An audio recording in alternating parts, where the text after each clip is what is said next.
stood at the edge of the water treatment plant, his armor still smoking from plasma burns. The attack was over.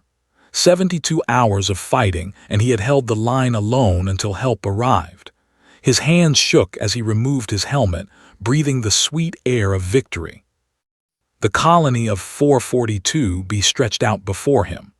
Tall silver buildings reached toward the purple sky, home to 50,000 beings from 12 different worlds, each one alive because had refused to let the separatists take the water plant. "Guardian," a voice called from behind him, turned to see Dr. Ra approaching, her scaled green skin glinting in the double sunlight. The physician moved carefully on her 4 legs, medical scanner in her clawed hands. "You need treatment," she said, her voice carrying the hiss that all had when they spoke. "Your vital signs are concerning." Smiled and shook his head. "I'm fine, Doc, just tired." "Tired?" Dr. Ra's large yellow eyes widened. "You have been fighting for 3 days without rest. Your armor shows 17 direct hits. How are you standing?" That was the question everyone always asked about humans. How did they keep going when logic said they should stop? Had wondered about it himself many times over his 15 years as a peacekeeper. "Someone had to hold the line," he said simply. The doctor scanned him anyway, her equipment beeping with concern. "Humans," she muttered, "you make no sense." As they walked back toward the colony center, other beings began to gather. Word had spread that the human guardian had saved them again. A group of young children ran up to him, their blue skin bright with excitement. "Guardian," they called out in their high voices, "you stopped the bad people." Knelt down to their level, ignoring the pain in his joints. "We all stopped them together. You were very brave hiding in the safe rooms." The children beamed at him. Their parents watched from a distance, nodding their approval. They were known throughout the galaxy for their cold logic and emotional control, but even they could appreciate courage. Behind the families saw her watching, the colony's chief administrator.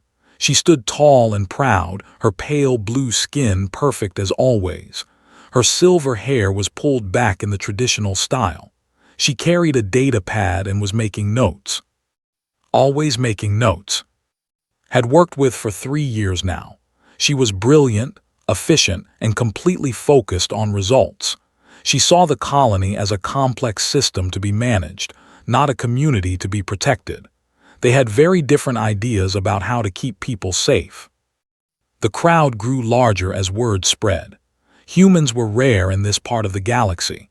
Most stayed closer to Earth, working in trade or research, but had chosen a different path. He had volunteered for the Peacekeeper Corps because someone needed to protect the frontier colonies. "Speech, speech," called out Engineer, waving his 6 arms in the air. The insect-like always wanted to celebrate after a crisis passed. Raised his hands for quiet. "There's nothing to celebrate. We lost good people in this attack. 3 security officers gave their lives to protect others. Remember them, not me." The crowd fell silent. This was why they respected the human. He never took credit for his victories, but he always remembered those who paid the price. As the gathering broke up, approached him. Her face showed no emotion as always. "Guardian," she said in her formal tone, "I require a full report on your actions during the siege." "Of course," replied, "give me an hour to clean up." "Your tactical choices were irregular," she continued. "A more systematic approach might have achieved better results with fewer resources." Felt a familiar weight in his chest. Fewer resources. "You expended significant ammunition on defensive positions that were not strategically vital. The nursery school, for instance. Moving those children to a more secure location would have been more efficient than fortifying their position." "Those kids were terrified," said quietly. "Moving them would have taken time we didn't have. The separatists would have overrun their position before we could relocate them." "Your calculations assume emotional factors that cannot be," replied, making another note on her pad. "Fear, attachment, sentiment. These are variables that compromise optimal decision-making. Dr. Ra had been listening from nearby. She approached them with obvious concern. "Administrator," the doctor said carefully. "Guardian saved thousands of lives. His methods were successful." "Success is measured by more than survival rates," answered. "Resource allocation, time efficiency, structural damage, long-term security implications. A truly optimal solution would have addressed all these factors." Looked at the administrator. He had served faithfully for 3 years. "What would you have done differently?" "I would have followed protocol, evacuated the outer settlements to the central bunker, established a defensive perimeter based on calculated probabilities, requested support from Fleet Command before engaging." "The water plant would have fallen," said. "Without water, this colony dies in 6 days. Fleet Command would have arrived in 4 days. And if they were delayed, if the Separatists had reinforcements we didn't know about, if the bunker systems failed under the weight of 60,000 people." Paused, her pale blue eyes studying him. "You make decisions based on fear of what might happen. I make them based on data about what will happen. I make them based on what's right." The administrator closed her data pad with a sharp click. "That is exactly the problem with human psychology. You believe in concepts like right and wrong that have no mathematical basis. Optimal choices are not moral choices. They are simply optimal."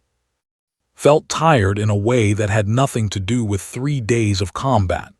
This conversation happened after every crisis.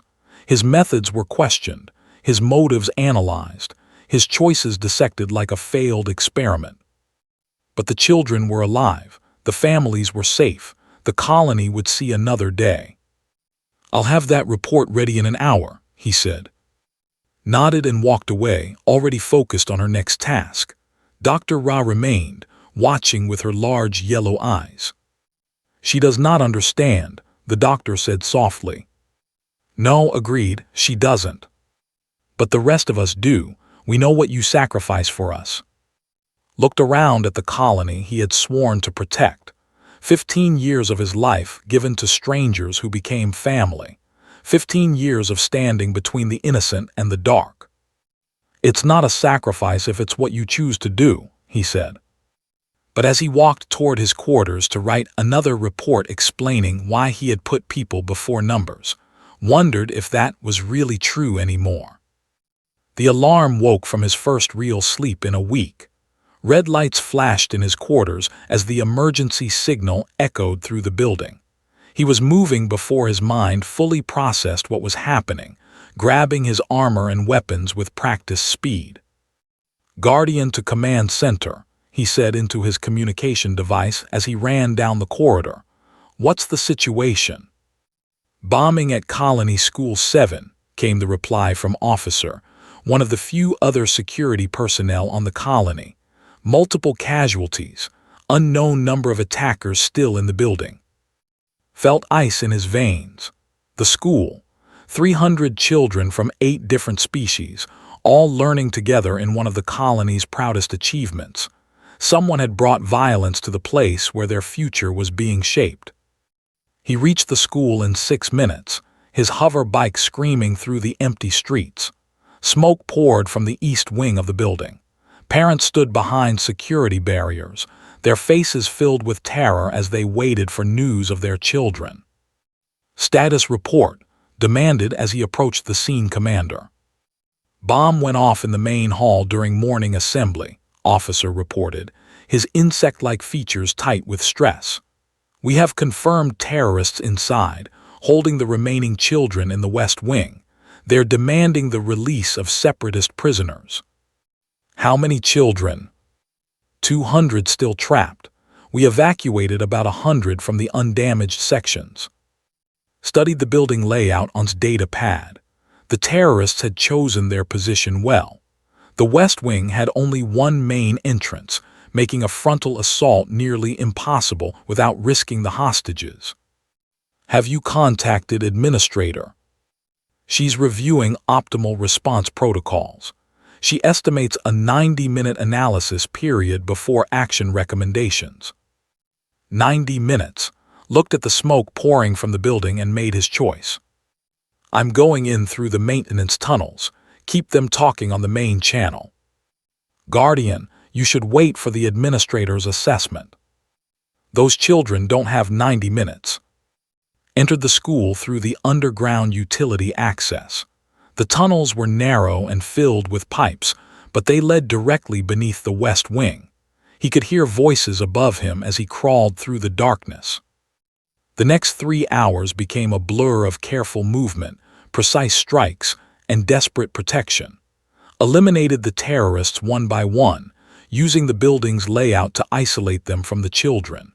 When the last attacker fell, he found himself surrounded by 200 frightened young beings from across the galaxy. "It's okay," he told them softly, removing his helmet so they could see his face. "You're safe now."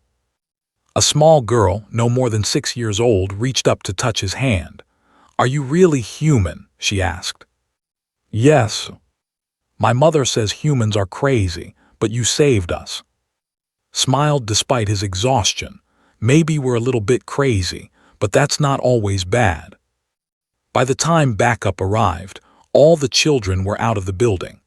Had taken 3 plasma burns and a concussion from falling debris, but he refused medical attention until every child was reunited with their families. Arrived as the last ambulance left the scene.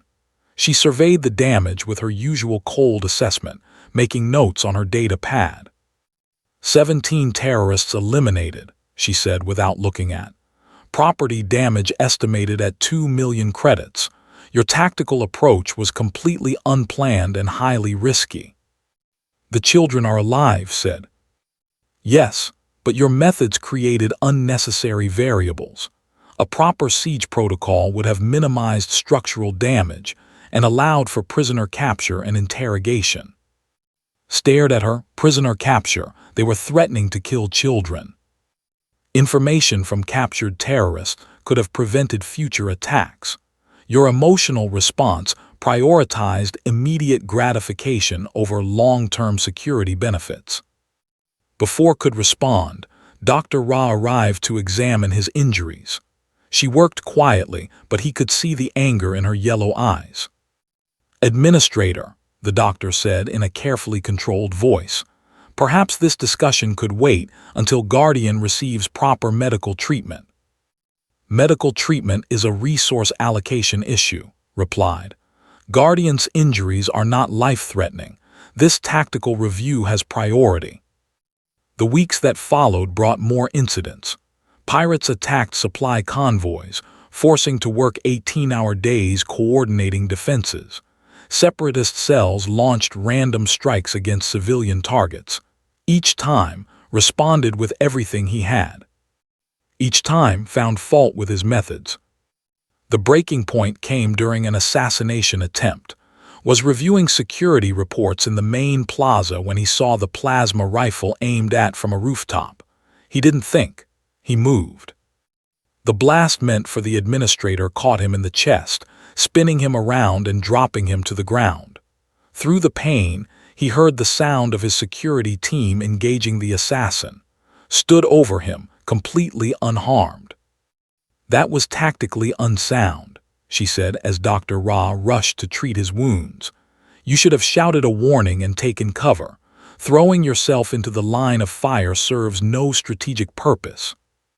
Tried to speak, but could only cough up blood. The plasma burn had collapsed one of his lungs. "You nearly died for someone who was never truly at risk," continued. "I had already identified the threat and was moving to safety. Your interference was unnecessary."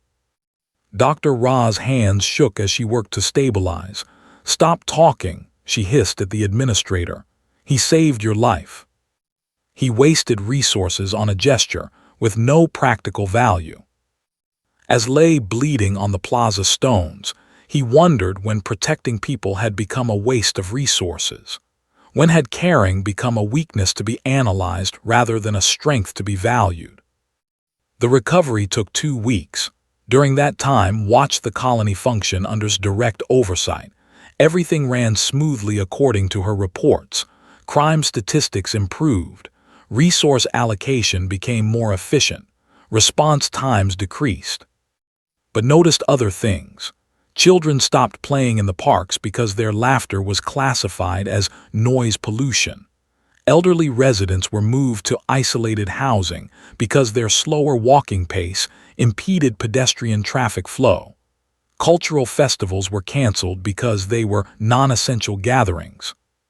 The colony was becoming more efficient, but it was also becoming less human. Return to duty with new restrictions. Every action required prior approval. Every tactical decision had to be supported by statistical analysis. Every response to a crisis needed to follow established protocols.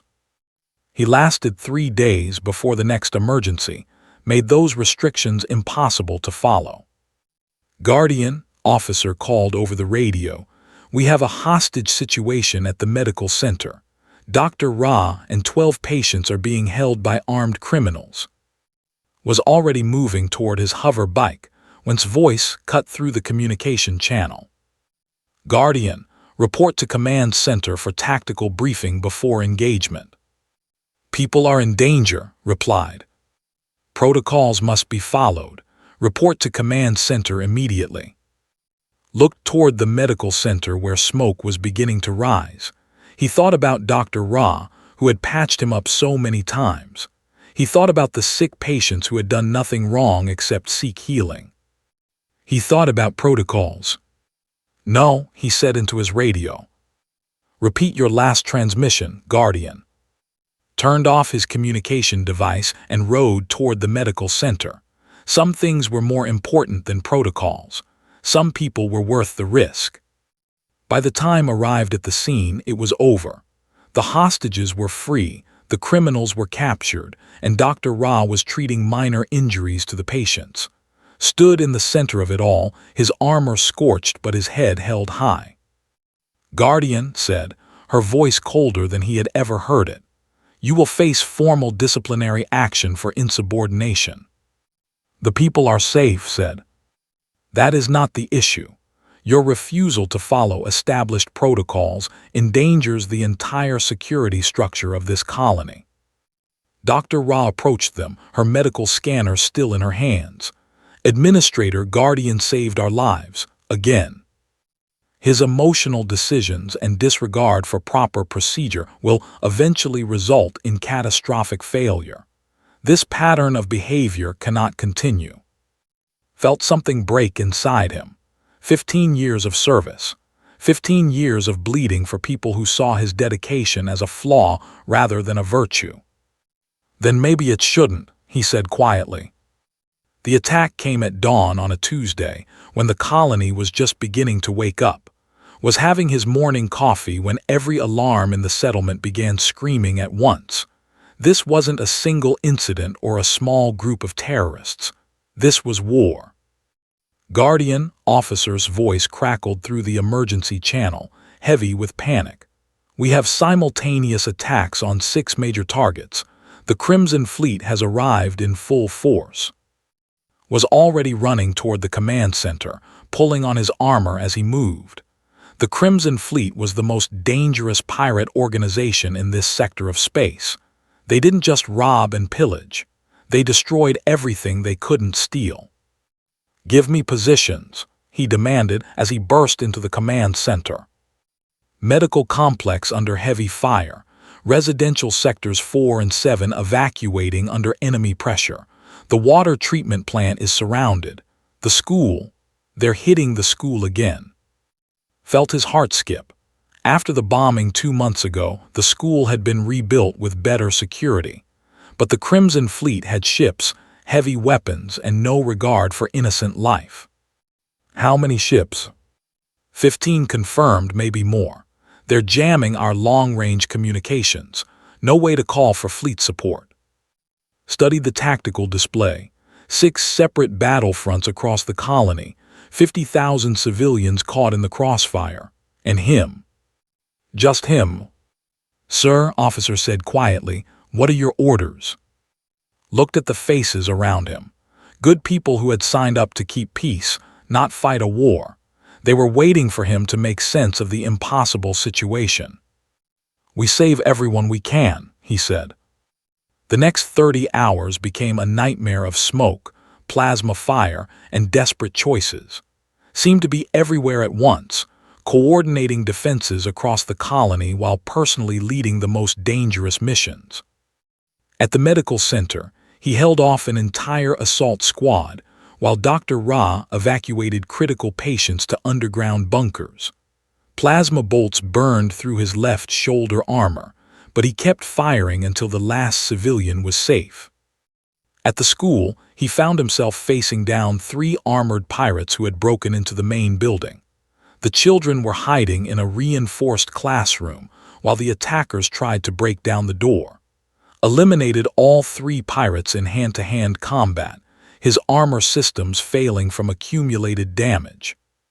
At the residential sectors, he organized civilian volunteers into effective defense groups, teaching them to use captured pirate weapons. Grandmother Ara, a 70-year-old artist, proved surprisingly good with a plasma rifle. The water treatment plant became the final. The Crimson Fleet commander, a massive being called the Destroyer, had taken personal command of the assault. If the pirates controlled the water supply, they controlled the colony. Arrived at the plant alone, his armor held together by emergency patches and determination. Stood waiting for him in the main pumping chamber, surrounded by the bodies of the plant workers who had tried to resist. The famous human guardian growled in the universal trade language, "Come to die for people who will never appreciate your sacrifice." "Come to stop you from murdering innocents," replied. The fight lasted 20 minutes, was bigger, stronger, and fresh for battle, was exhausted, injured, and bleeding from a dozen wounds, but had something the pirate didn't. He had a reason to win that went beyond personal glory or profit. When finally fell, could barely stand. He had saved the water plant, but at a cost that left him shaking and weak. Blood ran down his face from a head wound that wouldn't stop bleeding. The communication device on his belt crackled to life. "Guardian, this is Colony Command. All enemy forces have been eliminated or driven off. The colony is secure." Leaned against the water processing controls and allowed himself one moment of relief. 47,000 people had survived. 3,000 had been evacuated to other colonies due to injuries or trauma, but they were alive. He made his way back to the command center as reports came in from across the colony. The damage was massive but repairable. The Crimson Fleet had been defeated, their ships destroyed or fled, and somehow, against impossible odds, they had won. Dr. Ra was waiting for him when he arrived, her medical scanner already beeping with alarm as she examined his condition. "You need immediate surgery," she said. "Internal bleeding, possible brain injury from that head wound, and your left arm appears to be broken in 3 places." Later said, "I need to check on the civilians first." She said, using his first name for the first time in 3 years, "You have given enough. Let others handle the aftermath." But had never been able to rest while others needed help. He spent the next 8 hours moving through the colony, checking on families, coordinating relief efforts, and making sure no one had been left behind in the chaos. By the time he finally made it to the colony council chambers for the mandatory post-crisis briefing, he could barely walk. His armor was cracked and scorched, held together by temporary patches. Blood had dried on his face and hands. He had been awake and fighting for 38 hours straight. Was waiting for him, pristine and perfect as always. Her data pad was full of notes and calculations. Her expression was cold disapproval. "Guardian," she began without preamble, "your performance during this crisis was tactically unsound and strategically dangerous." Blinked slowly, unsure he had heard correctly. "I'm sorry. Your emotional decision-making and disregard for proper resource allocation nearly resulted in catastrophic failure. A logical, systematic response would have achieved better results with significantly less resource expenditure. The other council members shifted uncomfortably in their seats. They had all seen the reports. They knew how many lives had saved. Resource expenditure? Asked quietly. Consulted her data pad. Your ammunition usage was 40% above optimal levels. You sustained equipment damage that could have been avoided with more careful positioning. You wasted time on non-strategic targets while more important objectives were at risk. Non-strategic targets. The school evacuation, for instance. Those children could have been moved to secure locations at the beginning of the crisis. Instead, you chose to engage in unnecessary combat to defend their temporary position. Felt something strange happening in his chest, a hollow feeling, like something important was being carved away.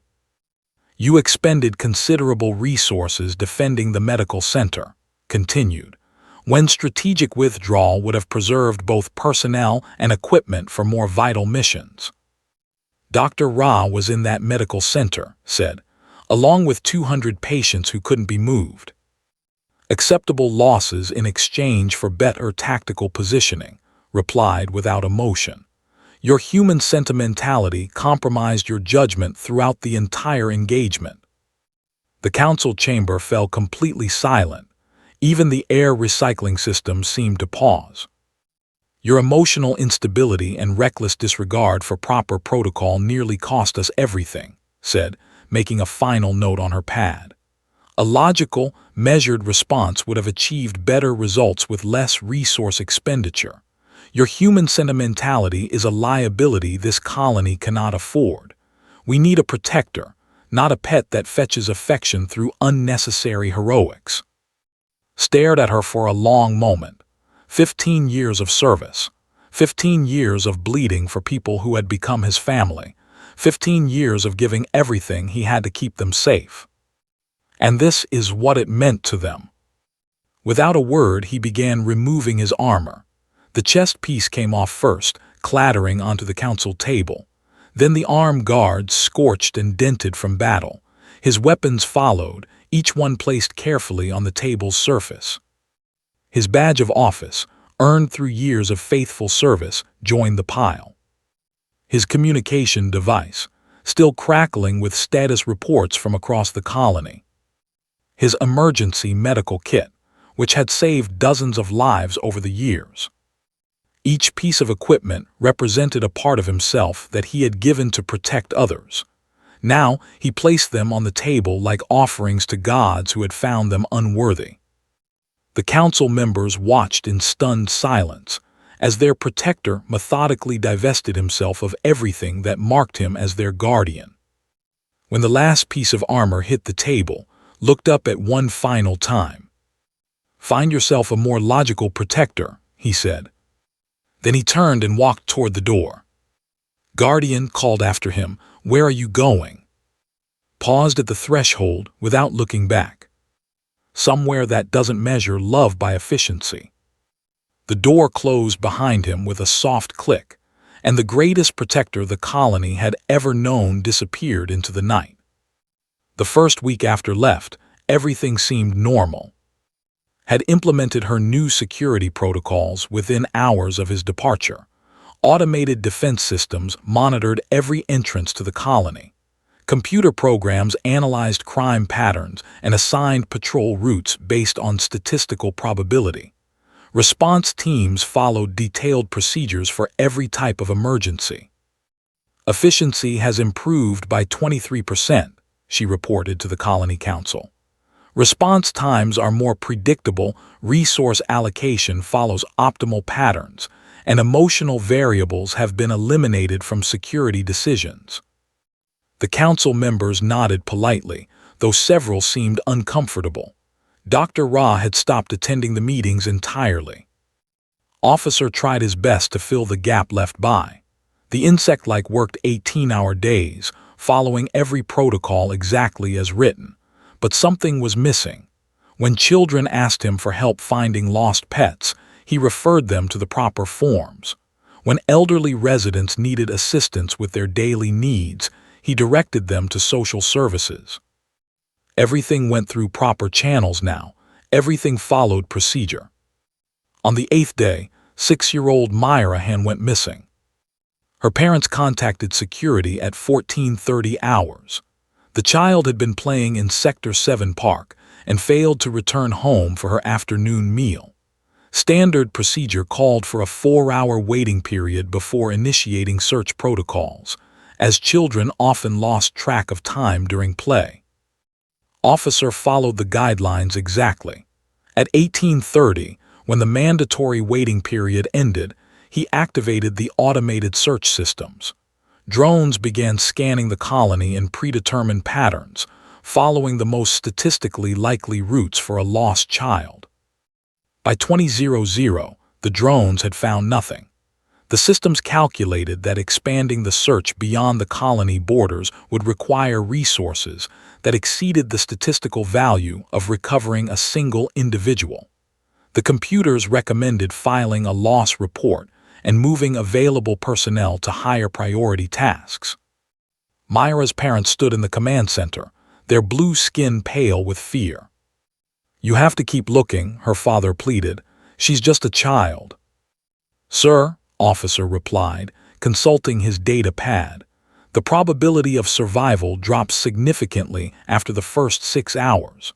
Our resources are better allocated to preventing future incidents rather than pursuing unlikely rescue scenarios." "But she's still out there." "The data suggests otherwise, sir. I'm sorry." That night, Myra's mother walked alone to the edge of the colony where the wilderness began. She called her daughter's name into the darkness, her voice breaking with each unanswered cry. Dr. Ra found her there at dawn, still calling, still hyping. "The old guardian would have searched all night," Myra's mother said through her tears. "He would have turned over every stone until he found her." "I know," Dr. Ra replied, "would never have stopped looking." As if summoned by their conversation, a figure emerged from the tree line carrying a small bundle. It was, his clothes simple and worn, his face weathered from days in the wilderness. In his arms was Myra, sleeping peacefully. "Found her about 2 kilometers north," he said quietly, handing the child to her mother. "She fell into a stream and got turned around, cold and scared but unharmed." Myra's mother wept as she held her daughter. "Thank you," she whispered, "thank you." Nodded and started to walk away. "Wait," Dr. Ra called. "Where are you going? The colony needs you." "The colony made its choice," replied without turning around. "It needs logic, not sentiment. It needs efficiency, not heart." He disappeared back into the wilderness before either woman could say another word. News of Myra's rescue spread quickly through the colony, along with the fact that it saved her while their automated systems had given up the search. People began to whisper about their former guardian, wondering where he was and what he was doing. The answer came during the next crisis. 3 weeks after his departure, a transport ship carrying medical supplies crashed in the mountains outside the colony. 27 people were aboard, including a delegation of doctors traveling to provide aid to distant settlements. The crash site was located quickly by automated systems. However, the computer analysis declared the rescue mission unfeasible due to terrain difficulty and resource requirements. The probability of survivor recovery was calculated at less than 15%, making it an inefficient use of personnel and equipment. "We should wait for professional rescue teams from the nearest fleet base," officer reported to the emergency council session. "They have specialized equipment for mountain rescues." "How long until they arrive?" asked council member. 72 hours, sir." "And how long can crash survivors typically survive in those mountains?" Officer consulted his data. "In current weather conditions with likely injury rates, approximately 48 hours, sir." The council chamber fell silent. The math was simple and terrible. Help would arrive 24 hours too late. "There must be something we can do," Dr. Ra said. She had returned to council meetings after Myra's rescue, unable to stay away during the growing crisis. The data is clear, replied. A rescue mission would risk additional lives for minimal probability of success. Logic dictates we focus our resources on preventing future crashes rather than pursuing unlikely rescue scenarios. Dr. Ra stood up so quickly her chair fell over. Logic. We're talking about people trapped in burning wreckage, and you want to discuss prevention policies. Emotional responses do not change statistical realities, Doctor. And statistical realities don't change the fact that those people have families who love them. That night, despite official policy forbidding unauthorized rescue attempts, a small group of colonists gathered at the edge of the wilderness. Dr. Ra led them, carrying emergency medical supplies. Engineer brought his technical expertise. Several civilian volunteers carried climbing gear and food. They had no official authorization, no proper equipment, no reasonable chance of success. They also had something the automated systems lacked. They had the memory of a human who had taught them that some things mattered more than probability calculations. The group was 3 kilometers into their unauthorized rescue mission when they met coming the other way, supporting 2 injured crash survivors. There are 25 more up there, he said without preamble. The ship broke apart on impact, but the rear section is intact. Some serious injuries, but most are alive. Dr. Ra stared at him. You've been up there all night. Someone had to. For the next 12 hours, led rescue teams up treacherous mountain paths to extract survivors from the wreckage. His knowledge of the terrain, gained during his weeks in the wilderness, proved invaluable. His leadership held the volunteer groups together when the work became too dangerous or too heartbreaking. When the last survivor was brought down from the mountain, 26 of the original 27 had been saved. Only one had died on impact, beyond any possibility of rescue. The automated systems had calculated 15% survival probability. The human factor had achieved 96%. That evening, as medical teams worked to treat the rescued passengers, Colony Council member approached Dr. Ra.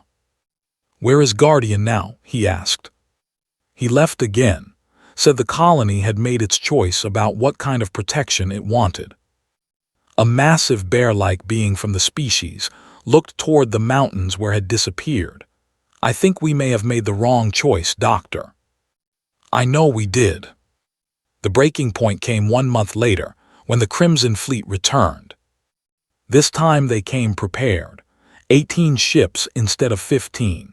Better intelligence about the colony's new defensive systems, a strategy designed specifically to exploit the predictable patterns of automated defenses.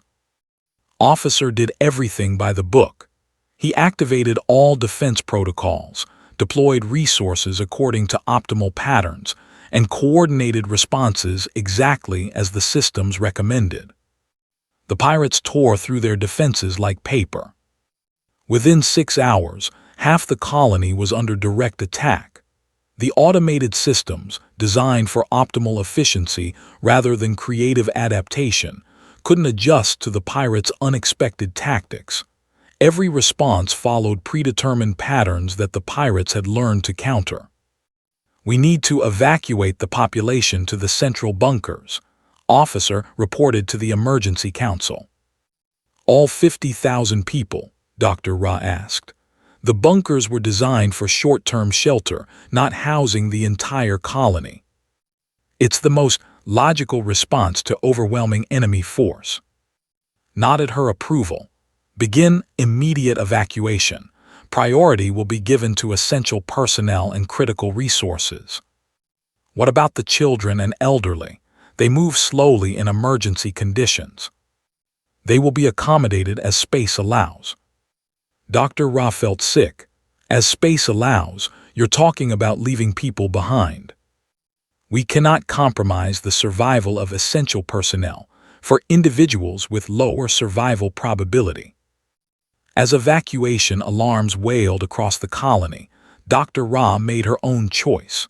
Instead of reporting to her assigned bunker position, she headed for the wilderness where had been living. She wasn't the only one. Engineer followed her, along with dozens of other colonists who remembered what real protection felt like. They found at a small settlement he had built near a stream, helping refugees from colonies the official systems had declared non-viable. "The pirates are back," Dr. Ra said without preamble. "They're destroying everything, and the automated defenses can't stop them."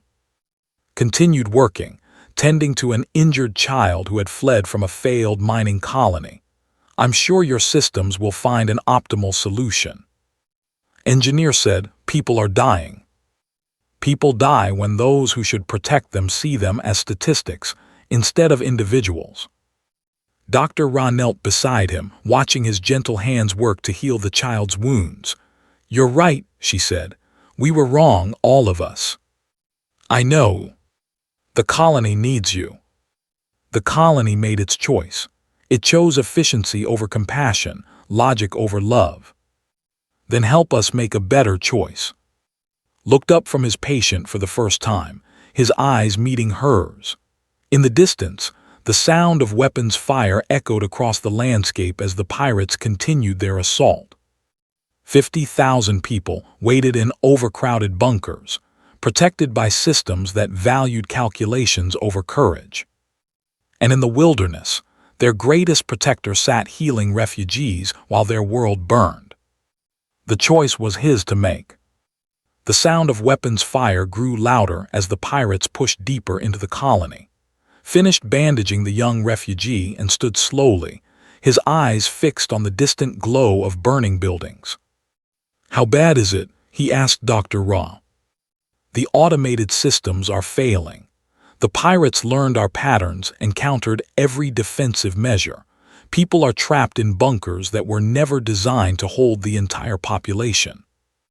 Closed his eyes and listened to the distant sounds of battle, plasma weapons, explosions, the screams of people who had nowhere left to run. "Where is Administrator?" "Coordinating from the central bunker. She's trying to manage the crisis through data analysis and optimal resource allocation." A bitter smile crossed his face. "How's that working out?" "It isn't." In the distance, a new sound joined the chaos of battle. Children crying.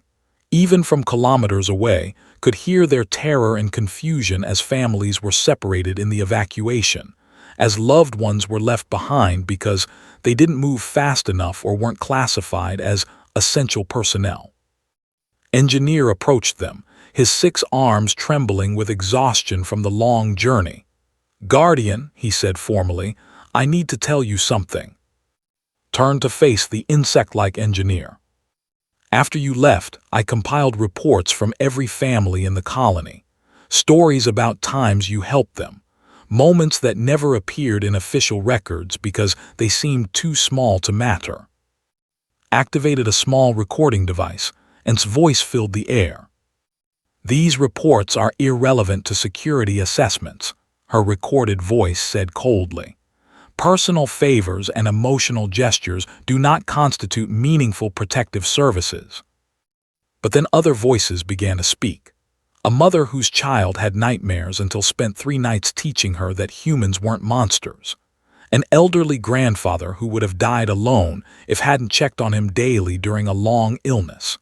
A young couple who couldn't afford wedding security until volunteered his off-duty hours to ensure their ceremony was safe. Hundreds of stories, thousands of small acts of kindness that had never appeared in any efficiency report. "She was wrong about you," Dr. Ra said quietly. "We all were." Listen to the voices of people he had protected, cared for, and loved for 15 years. People who had become his family while he was too busy serving them to realize it. In the distance, another explosion shook the ground. The children in the bunkers said, "They must be terrified." "The systems have no protocols for managing fear," Dr. Ra replied. "Only for managing space allocation and resource distribution." was already moving toward his small shelter, gathering the simple supplies he had collected during his time in the wilderness. Not advanced weapons or high-tech armor, but basic tools and the knowledge of how to use them effectively. Guardian called after him, "You don't have proper equipment. No armor, no weapons, no communication with security forces." "I have something better," replied. "I have a reason to fight that goes beyond optimal outcomes." As prepared to return to the colony, stood in the central command bunker watching her carefully planned defenses crumble. Every system she had implemented was failing. Every logical protocol was being defeated by enemies who fought with chaos and creativity instead of predictable patterns. "Status report," she demanded from Officer. "Perimeter breaches in sectors 4, 7, and 12. Automated defensive positions have been neutralized. Enemy forces are advancing toward the residential bunkers. Estimated time until bunker systems are compromised. 12 hours, Administrator, maybe less if they bring heavier weapons." Stared at the tactical display that showed her perfect systems being destroyed piece by piece. Around her, the bunker was packed with 50,000 frightened people who had trusted their leaders to protect them. Children cried in the corridors because the efficient packing protocols had separated them from their parents. Elderly residents sat on the floor because there weren't enough chairs for optimal space utilization. "Administrator," a young voice called from the crowd. It was Myra, the child who had been lost in the wilderness. "Where is Guardian? Why isn't he protecting us?" Looked down at the small face staring up at her with complete trust. "Guardian is no longer assigned to this colony." "But who will save us?" Before could answer, the bunker's main door opened. Stepped inside, still dressed in simple clothes, carrying only basic equipment. But the moment he appeared, the fear in the bunker changed to hope. Children ran to him despite the crowd. Parents reached out to touch his hands. Elderly residents called his name like a prayer. "Guardian," Myra cried, pushing through the crowd to reach him. "You came back." Knelt down to her level. "Of course I did. Someone has to keep you safe." Watched this display of pure emotion with growing confusion. These people trusted completely, not because of his efficiency ratings or tactical superiority, but because they knew he would never abandon them. "Guardian," she said formally, approaching through the crowd, "your presence here is unauthorized. You are no longer assigned to colony defense." Stood and faced her. "You're right. I'm not here as your guardian. I'm here as someone who chooses to stand between innocent people and harm. Without proper authority, equipment, or tactical support, your intervention will be ineffective." "Maybe, but I'd rather fail trying to save them than succeed at calculating optimal losses." For the first time in her life, had no logical response. She watched as began organizing the civilians, not according to efficiency protocols but according to their needs. Families were reunited. Children were comforted. The elderly were given the best positions near the air circulation systems.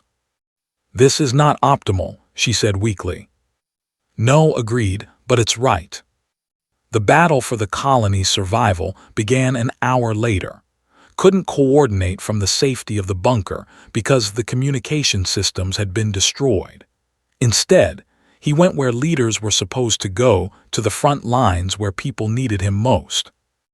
Without advanced armor or weapons, he moved through the colony using knowledge gained from 15 years of protecting it. He knew every alley, every building, every place where civilians might be trapped. The pirates had superior equipment, but had something they couldn't understand: an absolute refusal to let innocent people die. Followed him at a distance, ostensibly to provide tactical analysis, but really to understand how he achieved the impossible with inadequate resources. She watched him rescue a family trapped in a burning building while pirates fired at him from 3 directions. Logic said the risk was unacceptable for the potential gain, but saved them anyway. She watched him face down 5 heavily armed pirates to protect a school evacuation route.